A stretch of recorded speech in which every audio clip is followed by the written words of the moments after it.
பாஹாங் Kuantan பெசேரா Kampung பாத்து ஹிதாமில் உள்ள விவசாயி ஒருவர் தியாக திருநாளுக்காக ஆர்டர் செய்யப்பட்டுள்ள 80 கால்நடைகளை பாதுகாக்க ஜெர்மன் ஷெப்பர்ட் நாய் ஒன்றை பயன்படுத்தி வருகிறார். குறிப்பாக பட்டியில் இருக்கும் மாடுகள் திருடு போகாமல் இருக்க 48 வயது முகமது சுஃபியான் முகமது எனும் அந்த விவசாயி 2 வயது நிரம்பிய கஸ்டர் எனும் ஜெர்மன் ஷெப்பர்ட் நாயை பயன்படுத்தி வருகிறார். அவருக்கு சொந்தமான 5000 ரிங்கிட் பெருமானம் உள்ள எருமை மாடு ஒன்று கடந்த ஜனவரி மாதம் களவு போனதை தொடர்ந்து நன்கு பயிற்சி அளிக்கப்பட்ட அந்த நாயை சிபியான் வளர்க்க தொடங்கியுள்ளார்.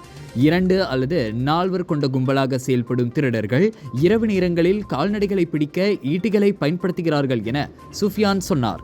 கம்போங் பாத்து ஹிதாம் கிராமத்திலும் அதனை சுற்றி அமைந்துள்ள இதர சில கிராமங்களிலும் ஒவ்வொரு ஆண்டு தியாக திருநாள் காலங்களில் கால்நடைகள் மாயமாவதும் வழக்கமாகியுள்ளது.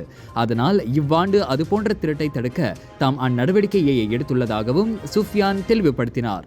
இதற்கு முன் சுஃபியான் 3 ரோட்வீலர் நாய்களை வைத்திருந்த வேளை கடந்த ஆண்டு பாதுகாப்பு சங்கிலி அருந்து அவை காணாமல் போனதாக கூறப்படுகிறது. இறக்குமதி செய்யப்பட்ட நாய்களை வாங்க 1500 முதல் 2000 ரிங்கேட் வரை செலவழிக்க வேண்டியிருந்தாலும் கால்நடைகள் மற்றும் பயிர்களை காக்கும் அந்த விலங்குகளின் திறனை தம்மை திருப்தி கொள்ள செய்துள்ளதாகவும் சுஃபியான் கூறியுள்ளார்.